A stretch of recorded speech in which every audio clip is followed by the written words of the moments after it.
when you're in that top 3 level, you're always scoring. You never give your opponent any time off. You were talking about Masita, that Messina kid at 106, but the team is really impressive. I watched them last year at the state championships, watched their team warm up as a team, and just watch them warm up was impressive. Welcome back to the North Florida Wrestling Show. We are here with the Open Mat with John Wainwright from Suwannee and Zach Deaton from Bay High. Before we get into it, want to get a quick get well to Bear Siegel of North Bay Haven. We hate that the season ended, especially a guy that's been working all summer long. But get well soon, get back at it. I know you're going to come back better than ever. I think there was some kind of good news with that. Zane said, I think he just dislocated. That he thought he'd only be out 5 or 6 weeks. Maybe it was dislocated instead of broken. All right. So might see him by the end of the year then, huh? Hopefully I think to the districts. Yeah, I've had kids like that, and usually back within 3 to 5 weeks. That's not too bad. Well, good. I'm looking forward to it. Maybe get to see him still participate in that postseason fun. I think he's a little tougher than most too. Yeah. Yeah. So speaking of tougher than most, I know that you took your guys down to the knockout, John, and I had kind of heard things about it, but then I started looking into it, and it is a tough tournament. And then you were saying it's like the old Durant tournament on steroids. Pretty much. Can you tell us about how your boys did down there and just the tournament overall? And you remember how tough Durant was. Oh, dude, it's so tough. Like I said, I was looking up the old brackets, and like there's just state champs all in it, like everywhere. And it's a nice little thing right at the beginning of the season, but this one's like nestled right in the middle, huh? Yeah, when you have Suwannee and South Dade meeting first round, it's a pretty tough tournament. Tennessee, I think it was Cleveland, Tennessee, who's coached by the old UTC Chattanooga coach, Erslinger. He took over that program, and he's got them rolling. They ended up winning knockout. But I come real close to pulling the team out of that after I looked at brackets. I was that close to pulling Suwannee out and heading somewhere else because I knew 9 of my kids were going to struggle. I mean, 0-2 if we were lucky. And unfortunately, they surprised me. You're not going to hear me brag on them much, but they really came in and they battled hard. They're getting used to that type of competition. And instead of just going out there and kind of laying down, now they got a little fight in them. So like I think Ben Lewis went 3-2. I had Justin Contreras lose to the number 4 kid in 3A from Southwest Miami, 6-5. I think that was right around the blood round in placing. Topher lost in overtime to the state champ that he had beat. The kid tied him up with 1 second left. Austin McKinney he's lost to 2 kids. He's got 4 losses this year, and he's lost to 2 kids. The Fleming kid and the Doral kid. And just so happened he re-wrestled each one of them in the tournament and got closer with both of them. He had an absolutely great tournament. He teched several kids, several Penn state champs. Eli Jolliker at 106. I finally think Eli's starting to come around. Eli's starting to get more aggression in him, and if we can get him a little bit more, I think he's going to be ready. He's going to have to. He's going to have to deal with the Mater Lakes Messina kid. That kid's tough. I watched him lose in the finals down there, but it was only like 4-2, and he beat the number. I think he beat the number 1 kid from Tennessee, the state champ. That team is really tough. Oh, they are. They are solid. Buford, Georgia, they're solid. I mean, all these teams. I think Rummel out of Louisiana. You had Ola up out of Georgia. They're a big national team. I mean, they brought in a bunch of studs. But Marshall and Topher both lost in the blood round, or we'd have placed 4 kids. And, if you'd have told me we were placing 2 before I got down there, I'd have been thrilled. So I think we had a good tournament. The kids were working hard. Andy Bricker come down there, I think doing a little bit of recruiting. He kind of watched the kids a little bit, and we're going to come in and let him do a little camp with them and work on a few things because I think Andy's an excellent coach. Um, he just lives and breathes wrestling. I think any kid wanting to go to college, they really need to look at Lincoln Memorial because I think Andy's one of the best young coaches out there. Yeah. Well, it's just good that you guys got that kind of tournament. Like, it's good that that kind of competition is coming to Florida. I hate that it's, Yeah, in South Florida still, but just the fact that we're getting them to come to Florida and we're not having to drive, 9, 10, 11 hours, right. at least where you're at, to go get this type of national, like you said, you were saying nationally level competition. Like, Yeah, that's the type of stuff that you need, and if even if you're not beating these guys, like competing, like if you go out there and you only get, beat by 6 points by someone that's nationally ranked, you're like, all right, cool. That's, hmm I imagine most people he just waxes through. So it's a bit of a confidence builder for those guys that are right at that level. I can imagine, I never really looked at like a Durant tournament from the perspective of like that kid that just made varsity and like right. pulling a state champ like right out the gate. You know what I mean? Yeah, like Zach Malik pulled Travis Laxton his freshman year. He had Travis down at Durant, and Travis just destroyed him. Somebody's got to be that first round match for that really good That's kid, right. man. It's gonna happen, and then you Yeah, end up being that guy. yeah, Speaking of teams that are coming on strong, though, I know that Bay High was competing up there with you and Fleming and Oakleaf at Fleming Island. When your dad posted that on Facebook, I was like, wait, what? Like Bay High is leading the tournament over at Fleming Island. Yeah, that was brief. There was a point though. Yeah. But no, hey, we only went 1-3 in duels the day before, yeah. and a bunch of our kids that day beat kids that they lost to in duels. I think our kids are just better as an IBT team. Up and down our lineup, we have 6 kids that return, or 5 kids that return with district wrestling experience, and then 6 or 8 that return. You put them together in a dual match, and it's you put them in an IBT, and some of them can get through if they got a good draw, and a couple of them got good draws that tournament. Yeah. A couple of them had good pass, and they got there. It was kind of a surprising. To be honest with you, it was kind of a surprising finish for us. We haven't had the best season to start out so far. So it was a good one for them and their confidence. Yeah, man, you guys do good. It's all about timing and having a full lineup too. That's what killed us, kind of transitioning into talking about Beast of the Beach. That's what killed, us over at Niceville. And I was talking with John before he kind of got on. It's I have high expectations for my team, but now it's after the first couple tournaments and seeing them like progress, especially those newer guys or those guys that have only been in it for like 2 years. I'm like, all right, cool. We have a really good shot at this. And then it's like, all right, cool. Well, we probably don't got a shot. The main point that I want to make, and John and I were talking about this before, wrestling season has to be the worst place season, like of all the sports. Like you hit both the major holidays, you hit like the sixth season, like you run into so many. Like it has to be the worst placed sport, in my opinion. Yeah, I was telling him earlier, Zach, that we should start practice in December, and the season shouldn't start till January. That would be nice. That would be Yeah, way nice.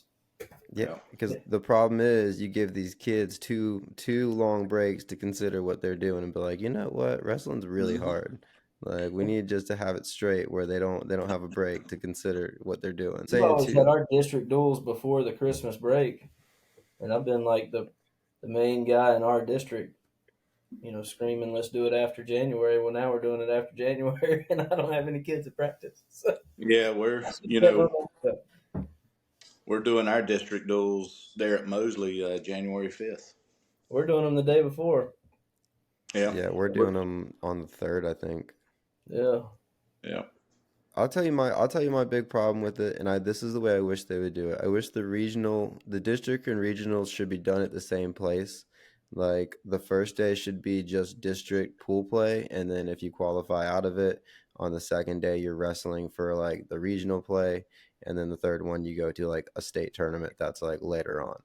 Because you end up in a circumstance where there might be a absolute powerhouse in the region or like two absolute powerhouse in the region, and then you are like, okay, it's really cool to win a district title, but now I have to travel over there to wrestle like one match against someone that's probably going to put 84-0 on us at, at best maybe like 80-0. So it's like I feel like if they did it all in one place, and then they could like be like, hey, you're getting at least 4 matches for your team, and then if you don't qualify, then you go back. No big, no biggie, like no sweat off of it. Maybe even have like a tie-in match for a team. Be like, all right, well, you can get into the regional bracket. But I think having like the districts and regions like set up how it is, it makes it. I love what they're doing too. I love the duels because I was complaining about it when I was a wrestler, so I love it. I just think they could combine the district and regions, and it would be so much more. It would make it more appealing rather than like, okay, this is a chore. Yeah, 2 years ago we tied Wakulla there at South Walton, lost by criteria, and we left from there and went all the way down below Tampa. It was a horrible ride, you know, to get to the tournament the next day. So it's a big expense, and a lot of teams can't do that. They're not going to drive 3 hours to the Panhandle and then 6.5 hours below Tampa, in the same day. I just happened to decide to do We have minivans with parent drivers. that. We don't have a bus with a bus driver, and that Yeah, changes things. That that makes does. that makes traveling difficult for us. Um, you gotta every week they have to get their driving record pulled every week that they drive. So it's not like, hey, you volunteer and you're good for the year. It's every week you got to reapply. Everybody's got to miss work. It's difficult, especially Hmm. in the tournaments where we're taking varsity, JV, and girls. So uh, anything that slows that process down, I'd probably be a fan of it. Yeah. Who else gonna be at the Billy Sailor, John? Uh, we've got Fleming Island, Fort Myers, Oakleaf, Ed White, of course us. It's about 9 teams. I'm trying to remember the other. We were Why gonna can't? go, but y'all didn't have a girls tournament. We needed a girls tournament. That we I had to wish. get. We had to get one for the we, and it's made not because that, but we And I'm have with like you. all our coaches are in the same place, so And we had if to. I would have known we were going to have girls, we've got 4 girls now. There's always going to be a girls tournament there now. So You it'll be got y'all got boys. a Swanee got a girls team now.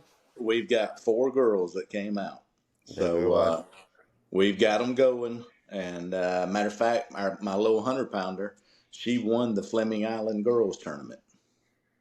I don't doubt it. Like Yeah. I lived in Swanee, man. I know like some of the talent there. I was thinking about this the other day.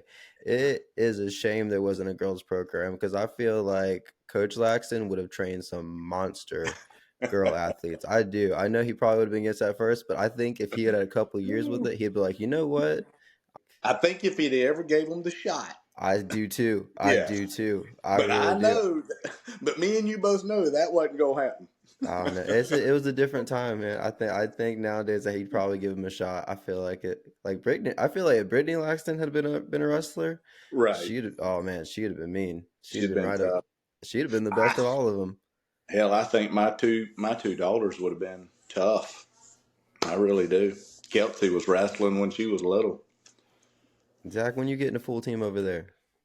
Harper, my 4-year-old started practicing last week. Yeah. She just out of the blue. She was at her brother's practice, and there's a little kid on the team. We have one little 5-year-old, and he didn't have a partner.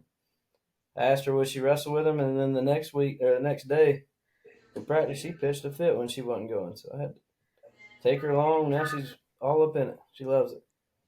Dude, it's That's like 20 more it, years for you. dude, it's like, so going back to the tournament thing, dude. Yeah, it's a good thing that they'll have a women's tournament there, because it's getting to the point, at least on our side, if it grows the same way and then we have the same retention numbers, because that's what I'm telling a lot of these coaches that don't have a women's program. Like, the retention numbers are crazy. Like, we've Yeah. lost like half of our boys. We've only lost like 2 girls.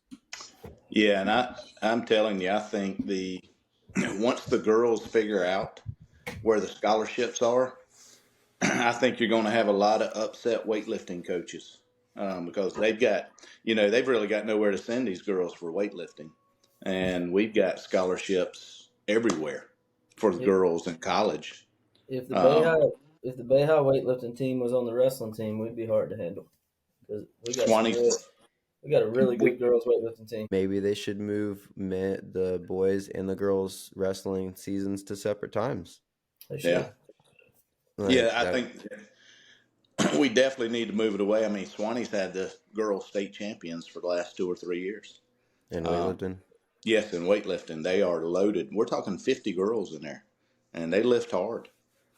They do a great job. We definitely need to split the season, or figure out a way, because that's the girls you're going to get on the mat. The Well, if girls you're that gonna have weightlift. boys and girls wrestling at the same time, then boys and girls weightlifting should be at the same time. Right. You Yes. know? Is it not? Is boys and girls No. weightlifting? No. Boys weightlifting starts at the end of wrestling season. Yeah. Yeah, that don't make sense then. Mm-mm. Yep. So the girls, they're practicing the same time we practice.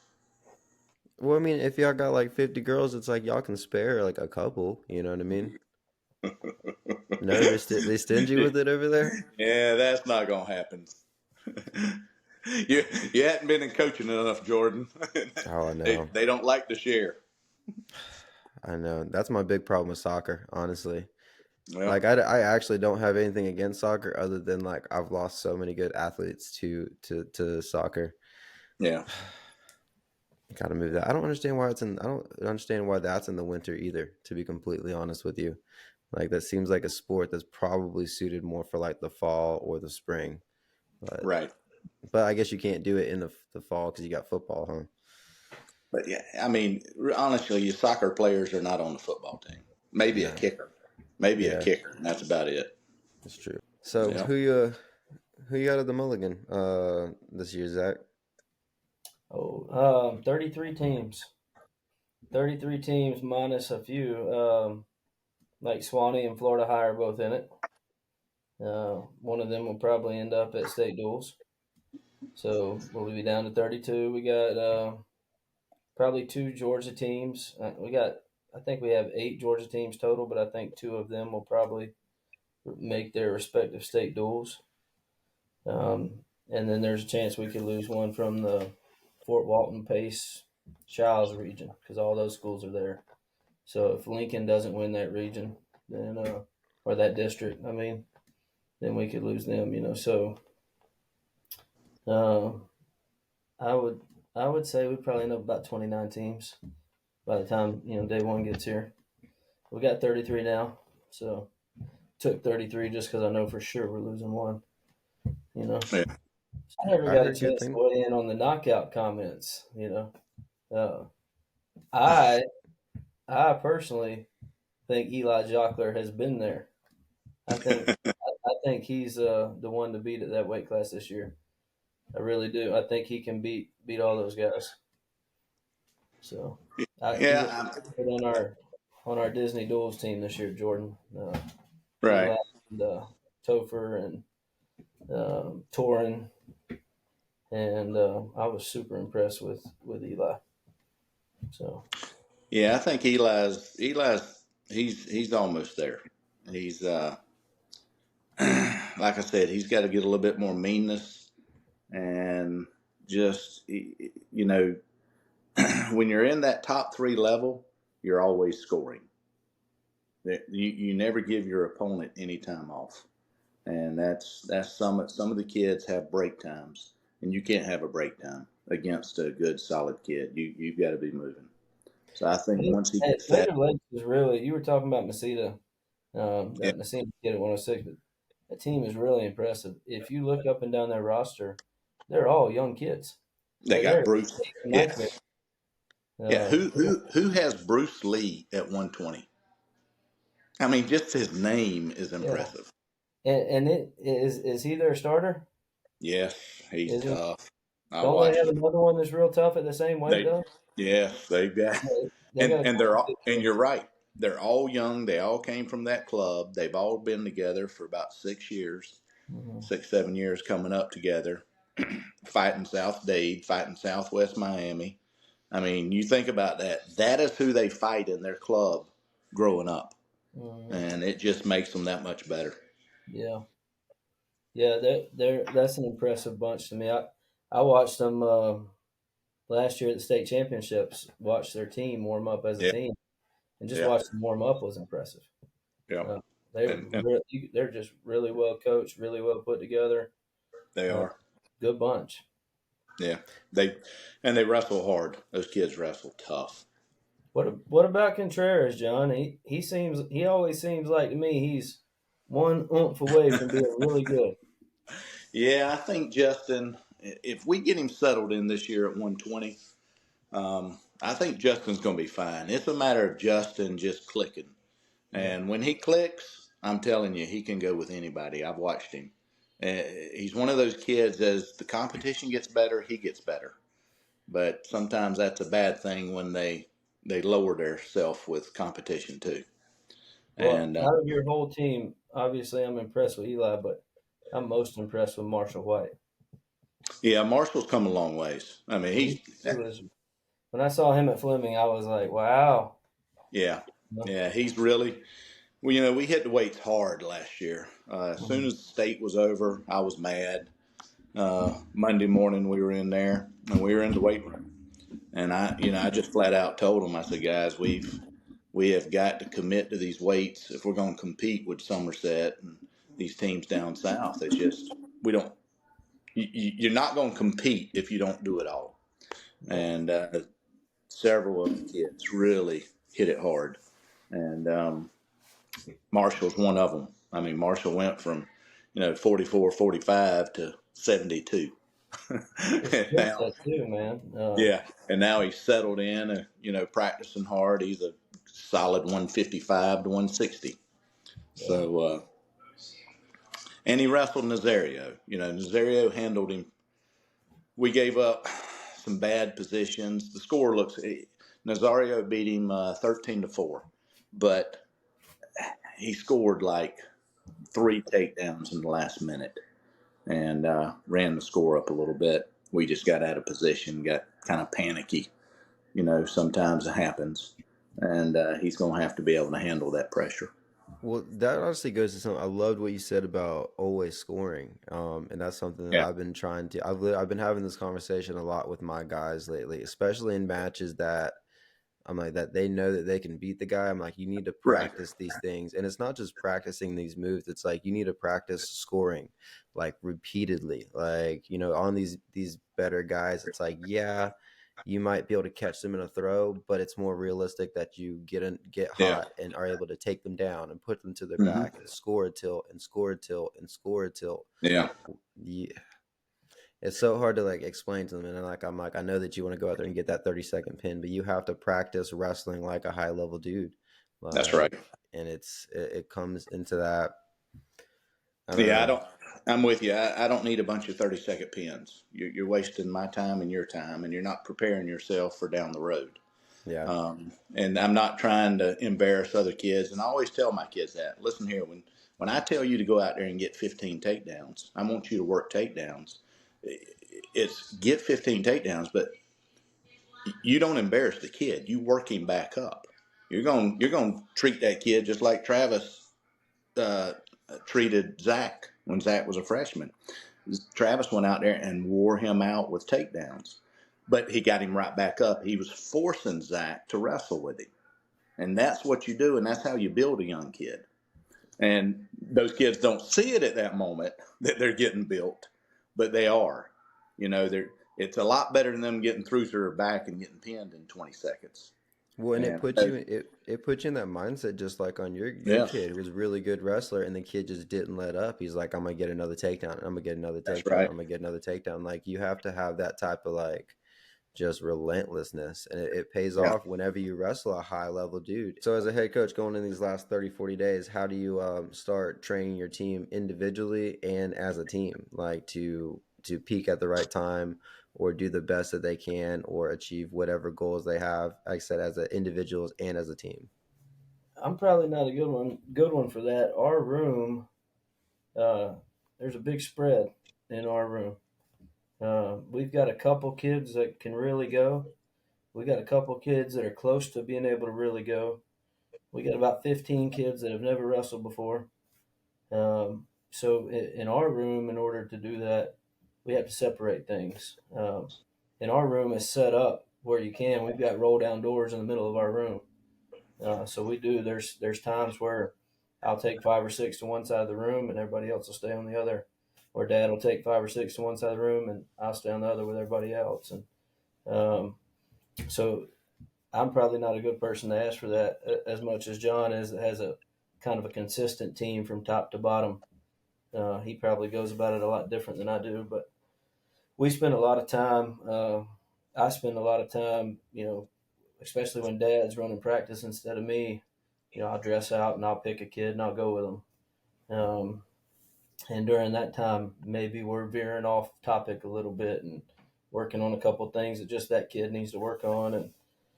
And so it's a little bit different with us, probably. Nah, Zach, I think most of us are kind of like what you've got. You've always got those new kids out there, and then we've got those kids that are so far ahead of them. You've got those top 4, top 6 kids, and you may have 5 or 7 or 8 of them if you're lucky. Mm-hmm. And you have to keep those kids going hard. Yeah. And a lot of times I use my younger kids as just fodder. I mean, I may put one kid in the center and I'll put, 4 or 5 kids on him and he never gets a break. And I'm just throwing them at him. And the closer we get, me and David talked about this when I was coaching Wakulla. We were talking about different ways we had changed how we finished the season because back in the day we pushed them so hard. Sometimes, we look back and it's like, doggone, we might have pushed that team too hard. Maybe Yeah. that's why we didn't have the results at state. Maybe they looked tired. They looked wore out. Yeah. Like maybe we worked them too hard. And we even cut back on how hard we worked them those last 2 or 3 weeks and try to make sure, how back in the day there were no injuries. Yeah. Like you seen Bear right there. I had a kid do the same thing at Fort Walton back in '09, and his hand was on the back of his shoulder. That's how bad it popped out. And we popped it back in. I had that kid back on the mat in a week. He was a senior, and it was it. I mean, it was either wrestle or we're done. Yeah. And, you know, you tape it up, you get it to where it don't dislocate again, and you go out there and go after it. But it really depends on the kid.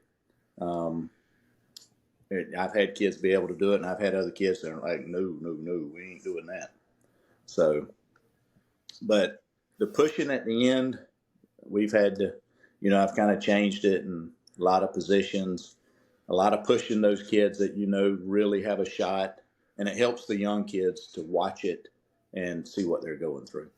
That's something that we do too. That's kind of similar. Is up until the break, we coach basics. We coach the young kids, and Mm-hmm. and the experienced kids watch. And then when the break gets here, we coach the experienced kids, and the young kids watch. And so those kids, like all the new kids on the team, they're either about to fall off or they're about to catch on, because Yeah. we're done with directly coaching them now. And not completely, but in the sense that Right. we've been doing it, we're done with that now. If they hadn't caught the basics now they got to catch it in live. And And then I'm like John, we get a lot of flack, when after districts is over, some of these local teams will combine practices between the 2A and the 1A schools, to get ready and for regionals. And we don't do any live at that point. We're technique only at that point. And we'll go to these practices and I won't let my kid participate. And, I just think that that's how kids get hurt. I think that after you've spent enough time going hard in a room, you're more susceptible to getting injured. Personally. Well, how do you guys go about like late season conditioning? How do you get them? Because I do know that you can over conditioning kids going into it, but you obviously need a certain amount to be able to go that 6, 7, maybe 8.5 minutes that you have to go. Well, how do you guys approach that last 30 days just from a conditioning standpoint? Well, you hope at that point your team's mature enough and they practiced hard enough, they understand that hour of drilling is conditioning. So when you're drilling, you should be drilling hard enough that you're conditioning yourself that entire hour and 15, 20 minutes of you're going through everything that you do. You're getting 2 or 3 minutes. Actually, you're getting 2 minutes per kid. And, you get 2 minutes, your partner gets 2 minutes. You better blast double him as many times as you can. You better single. You better do Spencer roll. Whatever you're running, you got 2 minutes. That's all you've got. There's no time to talk. It's just as hard and as fast as you can go. And if kids will drill hard, that's what they don't understand. When they go to college, it's really about the drilling. It's not that much live. It feels like it's live, but you're drilling. It's more tiring than live, honestly. Oh, absolutely. Way more. I mean, Because you're thinking, that's the time that you're thinking, and so your body and mind, but then you want that, so whenever you're in the match, you're not thinking, you're not expending that brain energy. It's just that physical reaction. It's just right. It's that muscle memory, and it's just kicking in. And to shelf, reach, push, pull, whatever. And you've done it enough in practice that it's time. At the end there, I spend a lot of time on situational stuff, and you guys know we love to throw legs, so we spend a lot of time crab riding and throwing legs and getting in those positions. Suwannee likes to crab ride. Well, the Wainwright Suwannee likes to crab ride. Don't worry. Me and David had many battles on that in the old days. What about you? What about you, Zach? What's the late season conditioning theory over at Bay? Our kids think they're on a track team by the time of year. And that's another thing we catch a lot of flack for. Wrestlers don't run. You need to be in there practicing, but our kids can breathe in the third period. In that third period. At that time of year, right now they can't, but when that time of year comes around, our kids don't gas out at regionals. Well, it's huge to have those legs in that third period. And if you've got a team that runs good intervals, they're going to have their legs in that third period. We've got a lot of slack for that, believe it or not. I've had parents of really good wrestlers that say, wrestling team shouldn't run this much, but we do. We run a lot. I joined wrestling specifically not to run. I'll have you know. You joined with the wrong coach, didn't you? Oh yeah, I know. I swear, like it was not. I was very upset for quite a while whenever on my first couple weeks at the Suwannee team, because I literally hate running. Like my dad was like, so when I got hurt when I was in 8th grade, and he's like, all right, we're gonna take the next kind of like fall off. You can do swimming or you can do cross country, and I'm like, I hate running, so I'm gonna do swimming, which I recommend to every wrestler. If like they don't do like a fall sport or they don't like running, I highly recommend swimming. But yeah, I was not a so once Coach Laxton was like, oh yeah, it's 5 miles per curse word for soda, and I was like, I started really questioning my decisions. And he will sit there, and the crazy thing, he'll sit there and watch you run every single mile. I was actually talking to Coach Laxton at border wars. I was asking coach, I was like, man, how do you run a practice? How do you do this? How do you do this? How, what have you learned? And, got a chance to listen to him. And he said the same thing that you were saying. All they would do is drill. And the best part about that was that they had like 4 or 5 kids injured at the beginning of the season and had a fully healthy team at the end of the season. And I'm Yeah. realizing how much of accomplishment that is, especially nowadays. And, just period. So I'm starting to try and transition more to a drilling based conditioning toward the end of the season, I think. Yeah. Well, this is It's your hard. first end of the season, though, isn't it? Yeah, it's the first one, man. I'm gonna figure it out. I'm trying. I'm trying to teach these kids how to get hyped up. Don't worry about who you're wrestling. Just go out there, wrestle. Like, Yeah. it's hard, man. It's hard to teach people to be like, Kids don't it's realize it, but the separation criteria for those, like that kid Solis, winning the knockout this year. The what separates him from everybody else is he does not care who he toes the line with, No. and the other kids do. Yeah. You know, he Yeah. will They're wrestles anybody that steps in front of him the same way, and yeah. and that just doesn't happen. You don't get that very often, and to get it from an eighth grader is insane. yeah. And he does not like to lose. Yeah, You can just see it in him as the match goes on. He just gets stronger and stronger, and that's unusual for a kid his age. yeah. These kids, I feel like we're talking about this like on a couple episodes, but like just the way that these kids are like evolving now is just nuts. It's Jordan. I can't tell you how much it's changed since 2010, and I mean that. The competition level down south, it's like it has tripled since those days. I mean, and you're running up against sixth, seventh, and eighth graders that are just destroying seniors. And I mean, full grown seniors, not just a senior, a 19-year-old senior. And these kids are just rolling right through them. That And isn't it's the club. isn't there a 190-pound eighth grader Mako. or ninth Yeah. grader down there at Zephyr Hills Christian? Yes. I watched Chavis this weekend at Knockout. Is he eighth grade, And ninth grade? he's eighth grade. And 190 pounds? he was seventh grade last year at 170. What was it, 170 last year? And he beat my senior like 13-2. Just destroyed him, handled him as a seventh grader. He destroyed my 19-year-old senior. And it's like, what do you say to a kid that comes off the mat that it's like, listen, man, you just happen to Hey, wrestle. You just happen to wrestle like a real one. yeah, you just wrestled a little prodigy. I mean, there's so many of them down there. They're just loaded and they're in a hotbed and they're competing against each other every weekend, every day on the mats. And they've got plenty of mat space down there. And those kids are just getting better and better.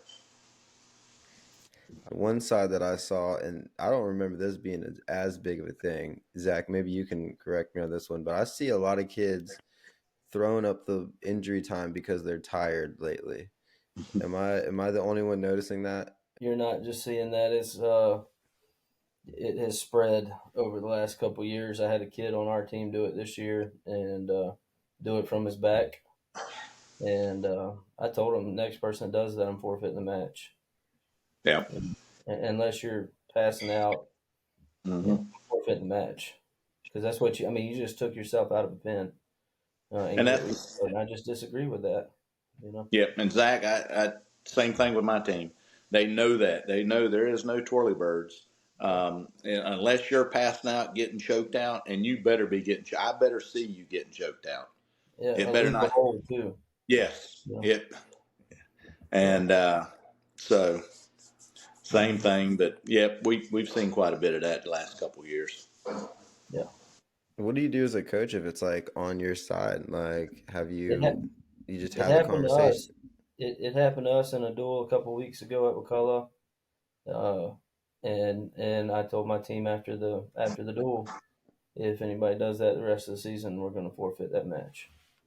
And I was honestly, that match ended up still being a pin for them, and I was really relieved when it turned out that way. Honestly, and I know that sounds bad, but it's the truth. It was going to be a pin when it happened. No, It because turned late. that's who you are. You're not the type of Yeah. person that would do that. Yeah. No, I'm with you. The coach has to set that tone, and some do. Most of us do, I think. But there's teams. I mean, I've coached against teams for many years, and there's some coaches that they teach that little whirly bird. You need a little breath in the third period or second period, and Tell fake you this, what, fake that. I tell you what I've been seeing is the coaches, calling the referee to the head table and having a 3-minute conversation about Yeah, nothing, just to give their kid a just breath. to give kid time. Yeah. That's why I think there should just be no periods. I would be undefeated if it was just, hey, just wrestle until one of y'all pass out. Yeah. Look, sometimes you get hurt, and when you're hurt and you can't wrestle. Yeah. And I got no beef with a kid saying, "Hey, I'm hurt." If you're on your back and you're hurt, go ahead. But we're going to stop that match at that point. I You know? Yeah. honestly, I feel like it should be an automatic pin at that point, to be completely honest. Your health, precedes anything. So we're going to go ahead and get this match over with, and then we can check and see what the injury is. I don't know. I guess that could, enforce people trying to hurt, but it puts the ref in a bad spot too. If I would have just slapped them out 2 seconds earlier, we wouldn't be dealing with this, or having to be like, I know this kid's not hurt. Or if a kid literally is just staring at you doing this, you can't be like, no, you're not hurt, I'm not going to call the time. He has to be like, okay, injury time, go to your coach. Like, it puts everybody in an awkward position. Yeah, back in the 80s and early 90s, the ref would just slap the mat. You'd hear a kid squilling about, I can't breathe. I can't tell you how many times Mort Geller would go, if you can talk, you can breathe. And he'd slap the mat. I mean, that's just the way it Our was. kid that it happened to this year at Wakulla, they really do have problems. Like they've had, I can't run that particular kid too much because they've passed out running before. Mm-hmm. So when that kid did it, I wasn't upset with him. I knew, Yeah. And when I went out there, there was tears rolling down the face. They were gasping for air. But still, it's like I wanted to forfeit then. And really, if you're in that position, we need to stop the match. I mean, this kid's crying, can't breathe, gasping for air. We need to stop the match. Match needs to end. Try again next time. Yeah, that's exactly. There's always going to be another one. My kid really wasn't faking it. It's just, but still, as a competitor, it's hard to get someone on their back in a pinning position. And when you get them there in a pinning position and they stop the match and you got to get them there again, that could play with your mind as a competitor too. So as a coach, seeing that, it's like, you hate to see it. Yeah, and you get one extra point, but Not enough. Yeah, I know. Well, yeah, I mean, yeah, but if you're winning, if you're winning 15-0 or 15-1, and then that kid tosses to your back, it's like, all right, it's a moot point anyway. Mm-hmm. It's the same thing. It's not. I guess it's not the same thing. I'm not a big fan of calling stalling at the end, in the last 10 seconds, just to kind of be like, oh look, I called stalling. But that's a whole other conversation. Right. But man, I'm gonna let y'all get going. It's coming up on an hour. I appreciate y'all joining me, talking with a little bit. We will have y'all on a little bit after the new year to see what Bay High and Suwannee have in store for the postseason. Maybe we'll see you at regional duels. We might, man. I hope to see you there, buddy. Zach said that he's coming for Suwannee. Bring them on, baby. Been coming for him for 8 years.